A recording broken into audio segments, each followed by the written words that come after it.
ॐ श्रुतिस्मृतिपुराणानाम् आलयं करुणालयं नमामि भगवत्पादं शङ्करं लोकशङ्करं शङ्करं शङ्कराचार्यं केशवं बादरायणं सूत्रभाष्यकृतौ वन्दे भगवन्तौ पुनः पुनः। ईश्वरो गुरुरात्मेति मूर्तिभेदविभागिनी व्योमवद्व्याप्तदेहाय दक्षिणामूर्तये नमः। सदाशिवसमारम्भां शङ्कराचार्यमध्यमाम् अस्मदाचार्यपर्यन्तां वन्दे गुरुपरम्पराम्।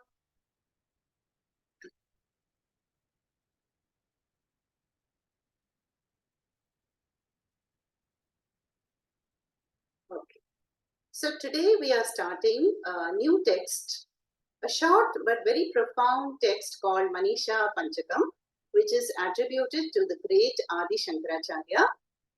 And we have seen a number of prakaranas of Adi Shankaracharya in the past, and we know how he was able to compact, the essence of Vedanta, Vishnu Vedanta, in any number of verses. And here in the past, we have seen how there are these, we have seen the Ekashloki. Ekashloki is just in one verse. Adi Shankaracharya has given us the vision of Vedanta about the light of all lights. Then Pratasmaranam is 3 verses. Then a few Panchakams also we have seen. Sadhana Panchakam was the last Upadesha of Adi Shankaracharya. Whereas Maneesha Panchakam is one of the first compositions of Adi Shankaracharya that we are going to see today. And so Shatkams, then Ashtakams we have seen, and all the way up to, there is also something called the Upadesha Sahasri. Sahasri means 1,000 verses. So the great Adi Shankaracharya is called Shruti Smriti Purananam Alayam. He's a treasure house of, the Vedas, Vedic knowledge, and of the Itihasas and all the Puranas, the essence of which are compacted into some of these prakaranas.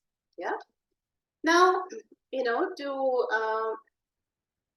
it is said that how Shankaracharya can teach, give us the message, the nature of the supreme reality in any number of verses. Yeah.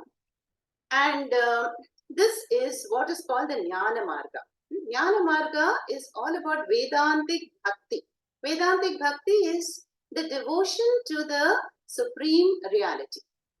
And Maneesha Panchakam is a set of 5 verses in which Adi Shankaracharya unfolds the 4 Mahavakyas from each of the Vedas. Prajnanam Brahma, Ayamatma Brahma, Tat Tamasi, Aham Brahmasmi.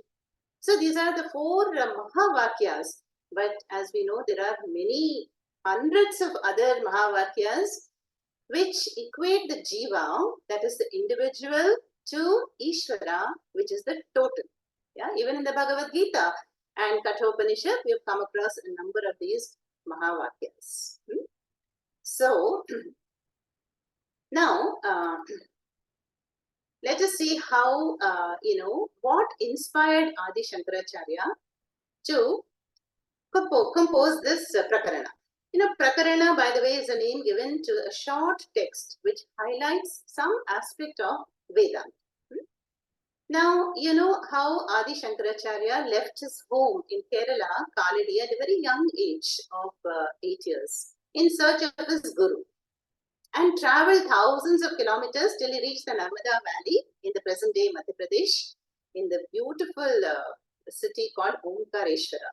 I was blessed to be there last year when they unveiled this 110-foot statue of Adi Shankaracharya, and it was a very beautiful experience. So there in the Narmada Valley, this young boy, Adi Shankaracharya, meets his guru, Govinda Padacharya, and who receives him and as his Shishya and who blesses him, and with whom Shankaracharya studies further all the bhashyams and commentaries for a couple of years. And then At around about the age of 11, I would say, the Guru blesses Adi Shankaracharya and says, now you're free to go. So even though Adi Shankaracharya was born a genius, and he knew all about the Tattvam, was a Mukta Purusha, yet even then one needs the grace and the touch of the Guru. That's called the validation of a Guru. So then, being blessed by his Guru, he travels across the length and breadth of Bharat. It is said that Adi Shankaracharya traveled 3 times from Kanyakumari to Kashmir, from the present day Prabhas Kshetram in Gujarat to Puri in the east. And in those days, in the Vedic times, there were, many conflicting schools of thought.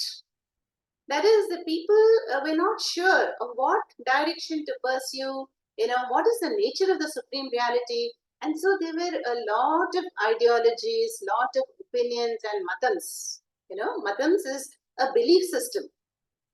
And so Shankaracharya comes across all of these and he holds discussions and debates and discourses and points out the fallacies of some, and he unified many conflicting sects and paramparas, and he established what is called a Shanmata.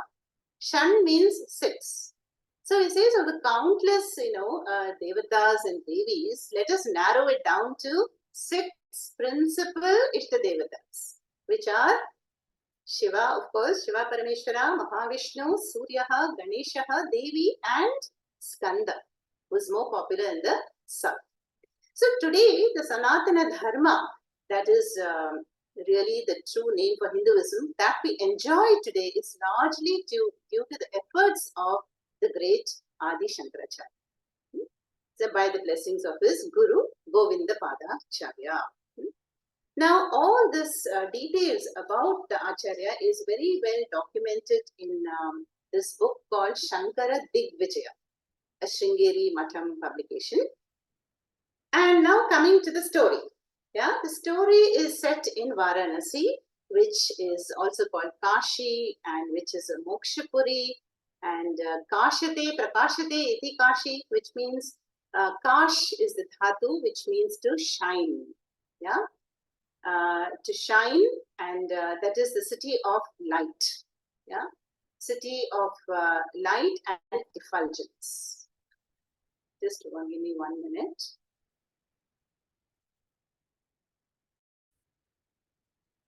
So this story of Adi Shankaracharya is set in Kashi, the city of light. Even today, Kashi is considered a seat of great learning and study, where many debates are held and conferences are held.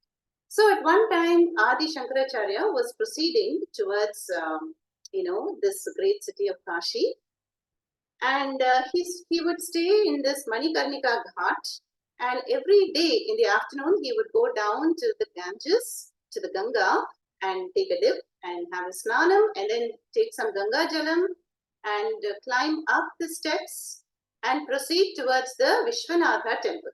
We know that Kashi is home to the Lord Vishwanatha, and it is a dream and aspiration of many a Hindu to visit Kashi and even to breathe one's last in Kashi, because it is believed that Parameshwara himself whispers the Taraka mantra Om Namah Shivaya in the ear of the one who is departed. So this was the practice of Adi Shankaracharya in Kashi. So as the story goes, one day Adi Shankaracharya, after his bath, he was proceeding towards the temple. And in Varanasi, these lanes are very narrow, and sometimes only one person can pass through the lane.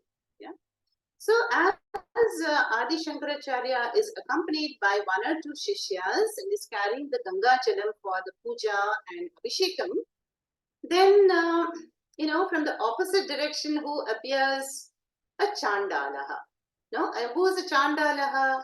Chandalaha is one, whose origin is a mixed lineage. Mixed lineage, and was considered an outcast. Prakrita Purusha. Prakrita Purusha means the one who may not have a very refined intellect, And, so the profession would be like to be a sweeper, or a physical laborer, that kind of profession. So when he sees this Chandalaha coming in the opposite direction and only one person can pass, no? So either Shankaracharya or one of his Shishyas, said, Gacha Gacha. Now, Gacha Gacha in Sanskrit means move, move to the side. Like today we would say side, side, side, side, make way because the great Acharya is carrying the holy Ganga Jalam for the Abhishekam. So please make way. Gacha Gacha. So then what happens, Then this Chandala puts two questions to Adi Shankaracharya. This, what do you mean by Gacha Gacha, which we will see in the introductory verses. And those two questions are so profound that Adi Shankaracharya is completely bowled over, and he realizes that that sweeper or the Chandala is none other than the celestial Parameshwara Vishwanatha coming in that form, to test him. And so then we see that how he falls at the feet of, that Chandala. And, he realizes that this is, the great Adi Shankaracharya.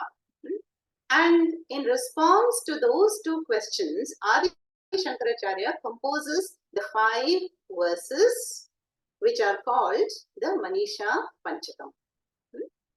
Now, why does, God have to test Adi Shankaracharya? Many questions will be asked. So the answer is to test, whether really the knowledge is abiding. That could be one answer. Adi Shankaracharya is called the father of Advaita Vedanta, the philosophy of the oneness. Yeah.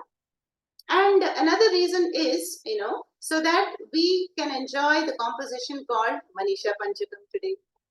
That is one answer.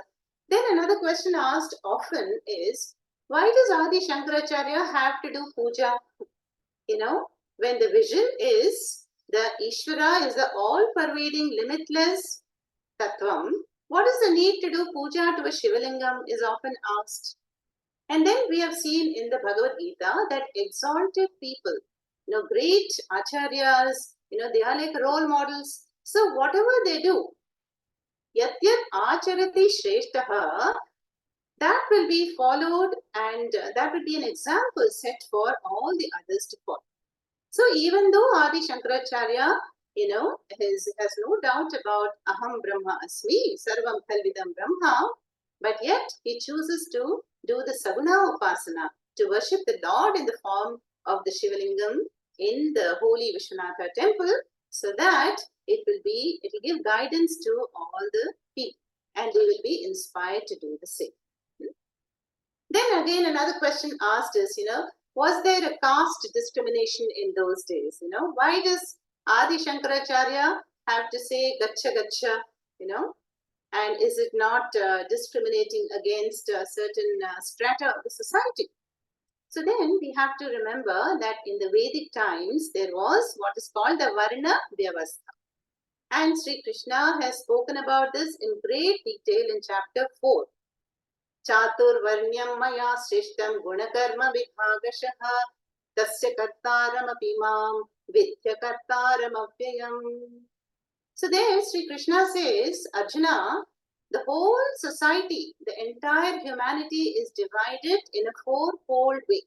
Brahmanas, Kshatriyas, Vaishyas and Shudras. And they are divided, not on the basis of birth, but guna and karma, on the nature of their temperaments and what is the profession that is best suitable for which kind of mindset. So as we saw, the Chandala or the outcasts, if they don't have a very sharp learning mind, then they were given the physical, some jobs like sweeping and mopping and factory work, and those with a more sattvic and refined Samskrita manas were given the job of teaching and being a philosopher and having some vision. So in those days, there was no concept of a division on caste, and there was no superior caste and inferior caste, and there was a peaceful and harmonious coexistence, and that ashrama varna vyavastha gave individual growth as well as social growth. And so when Shankaracharya says gacha gacha, to this Chandala, it just simply means that Shankaracharya was following the norm. There were certain disciplines in the society to be followed. Yeah. And that was just a convention, that is all, without any, provoked by inner, caste discrimination. So these are some of the questions which come to our mind. Now, let us see the two questions posed by this Chandala to Adi Shankaracharya. Okay? And Lakshmi Mami can recite after me.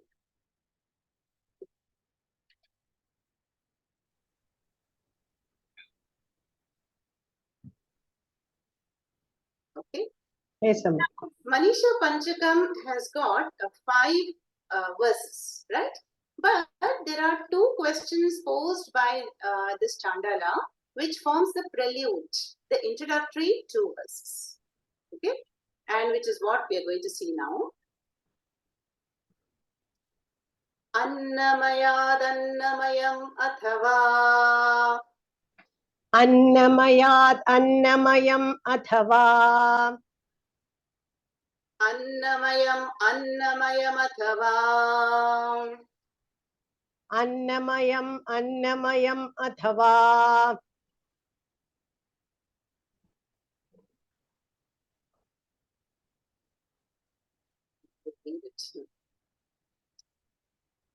Chaitanyameva chaitanyat. Chaitanyameva chaitanyat. Chaitanyameva chaitanyat. Chaitanyameva chaitanyat. Yativaraduri kartum vanchasi. Yativaraduri kartum vanchasi. Yativaraduri kartum vanchasi. Yativaraduri kartum vanchasi. Kim bruhi gaccha gaccha iti. Kim bruhi gaccha gaccha iti. Annamayat annamayam athava chaitanyameva chaitanyat dvijavaraduri kartum vanchasi kim bruhi gaccha gaccha iti. Annamayat annamayam athava chaitanyameva chaitanyat yativaraduri kartum vanchasi kim bruhi gaccha gaccha iti. So this is the profound question posed by the Chandala to Adi Shankaracharya. What does this verse say? So the Chandala says to Adi Shankaracharya, your wish is my command. If you say move, definitely I will oblige. But before I do that, can you answer these 2 questions?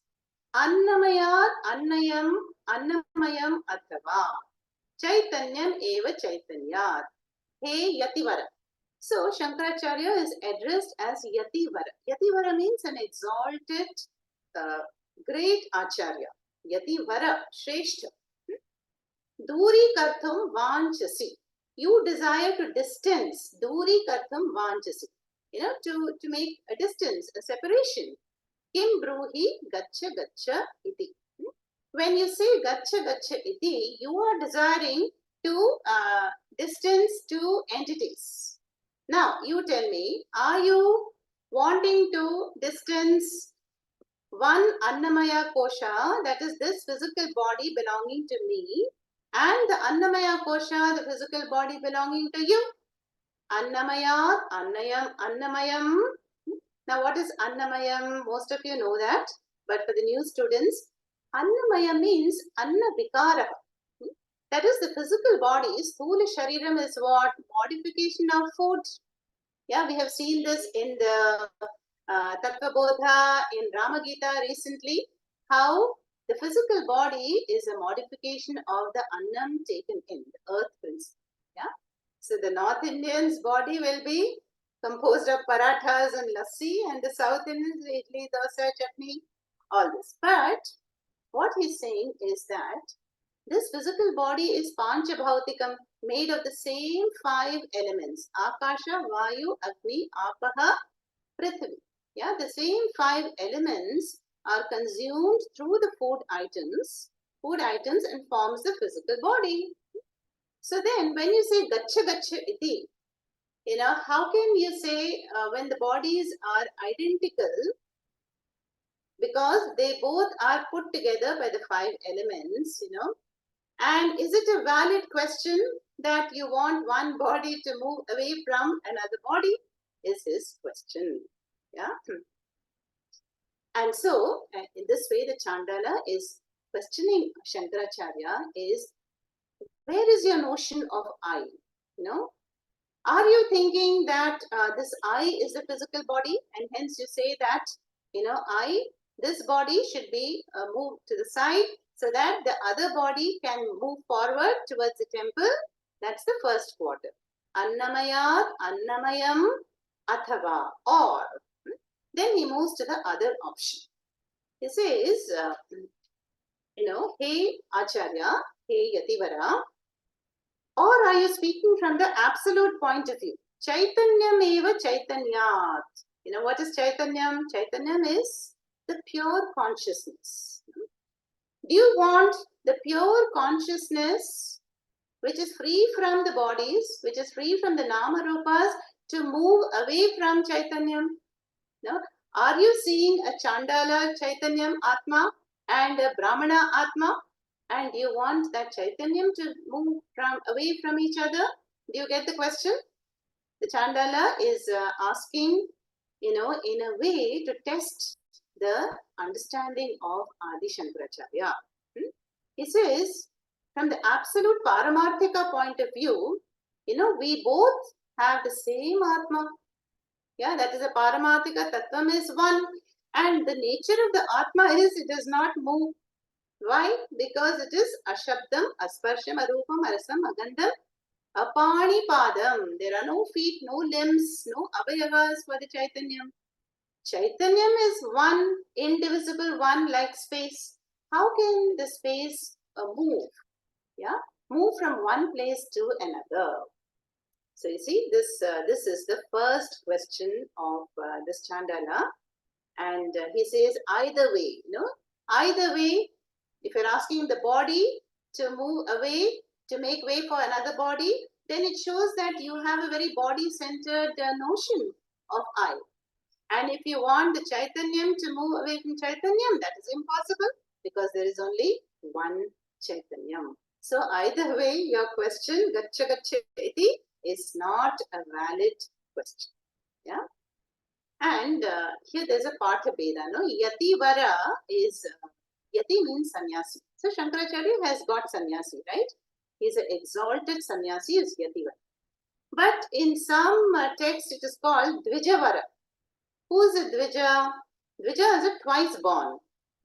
Twice borns are those who are initiated into the Vedic parampara through Upanayana, the Vedic studies, or they are the Brahmanas. Or Dvijavara are those who are twice born. Like, the birds and the reptiles. First, the egg has to be laid, and then the egg hatches and the bird comes out, or the reptile. So even birds and reptiles are called Dvijas, twice born. But here, of course, this Dvijavara is this Yativara addressing Shankaracharya. So this is the first introductory verse and how the Chandala confronts Adi Shankaracharya. Now we move on to the second verse. So 2 verses. Now in the second verse, this Chandala, he wants to say that, okay, you want to know what is Chaitanyam? What is the nature of supreme reality? Let me explain with this second verse. Let us chant it first. Kim Gangambudibimbitembaramano Chandala Vidhipayaha. Kim Gangambudi Bibidam Tembaramani Manau Chandala Vidhipayaha. Kim Gangam Budhibimbitembaramanav Chandala Vidhipayaha. Kim Gangambudi Bibitembaramano Chandala Vidipayaha.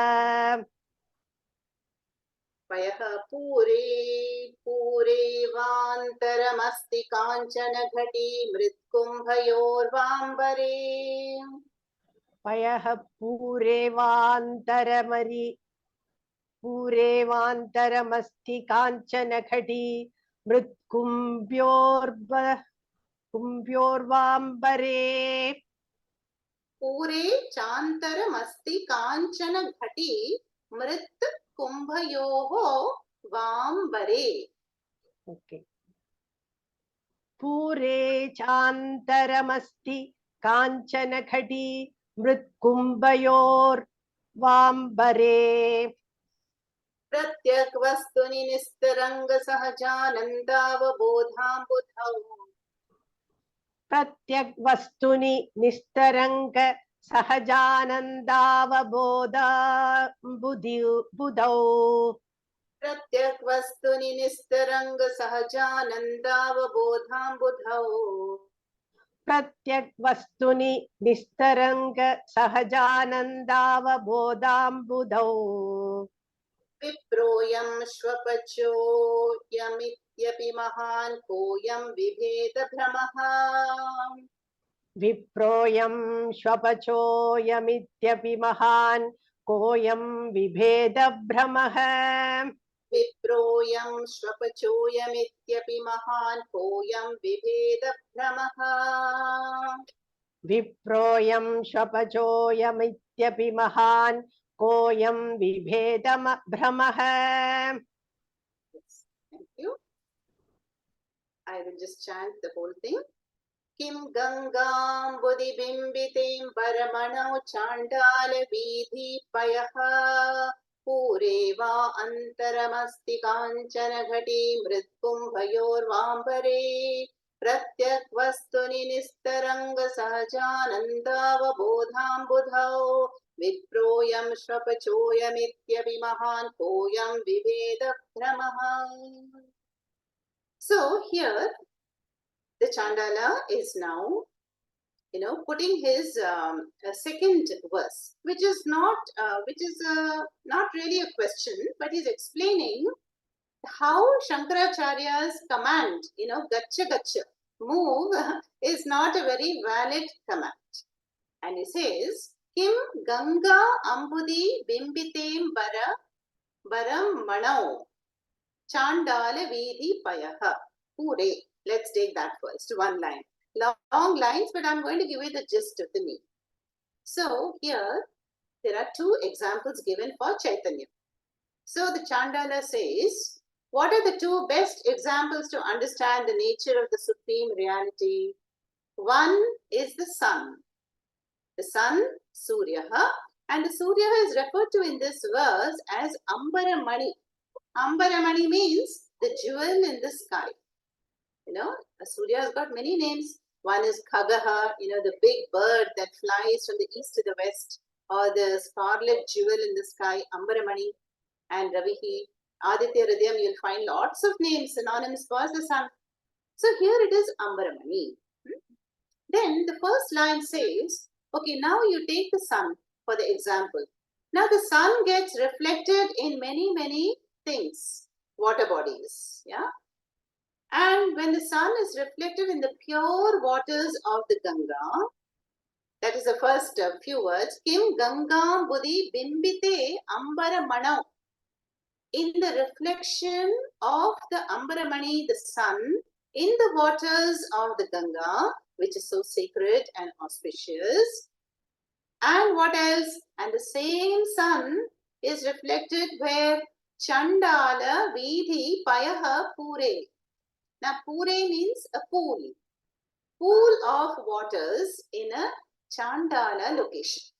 Like the present day slum dwelling. Maybe it is a gutter waters or a sewage waters. Some muddy, unclear waters, also the same sun is being reflected. Okay, that's the first line. So the one Ambaramani is reflected in the pure waters of the Ganga as well as the sewage or unclean muddy waters of this Chandala surroundings, where the outcast people, they perhaps live, in not so very clean surroundings. No? Then this Chandala is asking, Va antaramasti? Is there a difference between the two reflections? Now, what would we say? Yes. See, the reflection of the sun will depend on what? On the medium, right? Now, if the water is cloudy or unsteady, then the reflection also will be unsteady, will be cloudy and muddy. But if the water is pure and still, then the reflection also will be bright and steady and still. So yes and no is the answer. Is there a difference? Yes. But as students of Vedanta, we know that essentially there is no difference.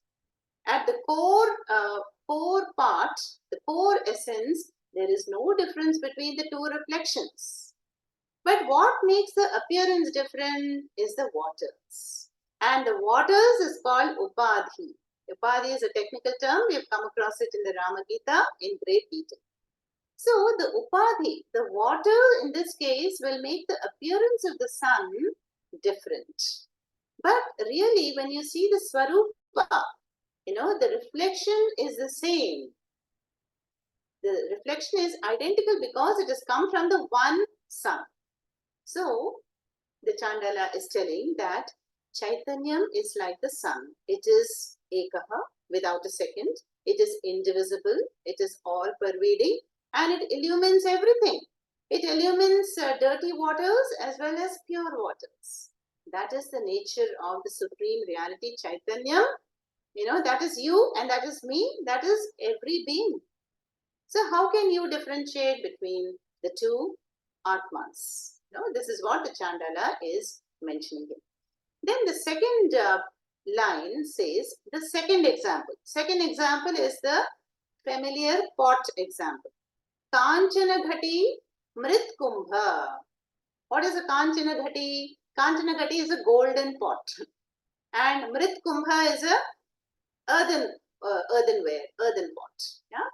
Now, let us say you have a gold pot, or a silver pot, or a mud pot. Mrit Kumbha Yoho. Again, is there a difference between the space enclosed? The space in an ordinary, humble mud pot and the space enclosed in a golden, studded with precious gems in that pot. Again, the answer will be yes and no. So, what is the difference? If the golden pot is small, then the space you will say is 1 liter space, right? And if the earthen pot is capacity is 5 liters, you will say the space is 5 liters, and you're not wrong. But again, in Vedanta, we point out to the essence, the tattvam. Again, space is one, ekaha. Space is indivisible. Space is all pervading. It is all accommodating. So in Vedanta, we say space is space. There is only one space. Only the walls make the difference. Yeah, there is a shiny golden pot there, but enclosing the same space. And there is a humble earthen pot, and it encloses also the same space. So what has made the difference? Not the content, but the content is the same, but appearing different because of the upadhi. Now let me explain again for those who don't know this word upadhi. Now, for that we have this crystal. You see this crystal? It is crystal clear. It is transparent. It has no color of its own. No? But now when I bring a flower, close to it, then the crystal appears yellow, right? I hope it does. Then if I put the rose behind it, the crystal appears red. Okay? And then you can go on and on, put a green cloth behind it, it appears green. Yeah. So appearances are deceptive. Why? This is called upadhi. Whatever comes close. So the upadhi being very close to the crystal is as though transferring its attribute to the crystal. But we know in our understanding the crystal does not have its own original color. It is transparent. So this is called adhyasa, superimposition. And so how do we understand this second verse here? So this Chandala is telling, let's see the next two lines. Pratyak vastuni nistarangaha. So the Atma Tattvam is Pratyak Vastu. Pratyak means it is the innermost, subtlemost, supreme reality. It is one self, Pratyak Vastu. And that is Nistarangaha. Taranga means waves. Waves is differences. Differences like gender, attributes, color, height, weight, profession, qualifications. So many differences make us all different from each other, is it not? No two thumbprints are identical, no two eyes are identical, no two voices are identical. So these are the tarangas. But there are no differences in Pratyak Vastu. So Pratyak Vastuni Nistarangaha. This is the nature of Chaitanyam. And what is Sahaja Ananda Avabodha Ambudhau. Ambudha is again the ocean. So this Chaitanyam is an ocean of Sahaja Ananda. Means pure Ananda, and it is Avabodha. Avabodha is of the nature of consciousness, knowledge, Chit Swarupaha. So Sahaja Ananda Avabodha Ambudha is nothing but ocean of Sat Chit Ananda. And that is one's true nature. Pratyak Vastu. But what has happened? Hey Acharya, what are you doing? Pratyak Vastuni, upon that transparent, attributeless, pure consciousness. The last line, Vipraha ayam, Shvapachaha ayam, iti api mahan kahayam vibheda brahmaha. So this mahan brahmaha means this great mix-up that is happening. That is the confusion. That confusion means what? Remember, Shankaracharya says, Gacha Gacha. That means he says an outcast. Outcast, here it is called Shapacha. You know who is a Shapacha? The one who Pachati, one who cooks and eats dogs. There are people in the world, I think, who do that. Shwan Pachati. So again, Shwapachaha is a name for an outcast. So now this Chandala is telling Shankaracharya that upon this, Ekam, Advitiyam, pure consciousness, Chaitanyam, you have superimposed the attributes, the external attributes. I am Vipraha, this is a Brahmanaha, I am Shapachaha, this is a dog eater. And so this is a Mahan Brahmaha. Mahan Brahmaha means this is nothing but Adhyasa, superimposition. Huh?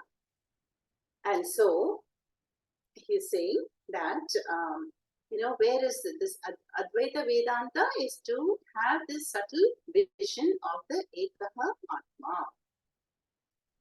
But you are seeing only the superficial attributes. Yeah? Like all of us, we all identify with our Panchakoshas. How do I take myself to be? How do I perceive myself to be? I will say I'm a female, I'm a senior citizen, I'm healthy, I'm tall, I'm dark, I'm fat, I'm sad, I was happy yesterday, I'm uncertain, I was born in this state, I'm going to die, I'm aging, I'm worried, I'm anxious, I'm a daughter, I'm father, mother, husband. We have all these roles and identifications. So this Chandala says, all of them are like all the colors, the different colors transferred and superimposed on the crystal clear crystal.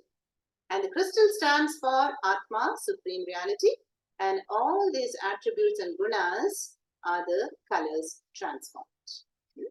So in the second verse, the Chandala is actually giving a discourse on Vedanta, Atma, Anatma, Viveka to Shankaracharya. You see how beautiful the Chandala is none other than Parameshwara. And Shankaracharya is also an Amshavatara of Shiva. Shankaram, Shankaracharyam, Keshavam, Badarayanam. That shloka prayer verse has stated that. And so too, the Chandala is implying that, are you seeing me as a Chandala Atma and yourself as Vipraha, Brahmanaha Atma? And so because of that, you're saying Gacha Gacha. Is this not an erroneous conclusion? No, oh, yati vara, due to adhyasa. So this is how it proceeds. Then after this, after these two introductory verses by the Chandala put to the Shankaracharya, then Adi Shankaracharya has composed these 5 verses. No? Shankaracharya is now convinced that, this is no ordinary Chandalaha, no ordinary outcast. And at the end of every verse, there is the chorus line. Chandalostu satu dvijostu gururityesha Maneesha mama. So Shankaracharya says, such a one who has a clear vision, clear understanding that Atma is one, like the sun or like the space, indivisible, all-pervading, unaffected, asangaha, sakshi Atma, and anatma are many. They are divided, they are affected, they are changing, subject to, birth, death, shadvikaras.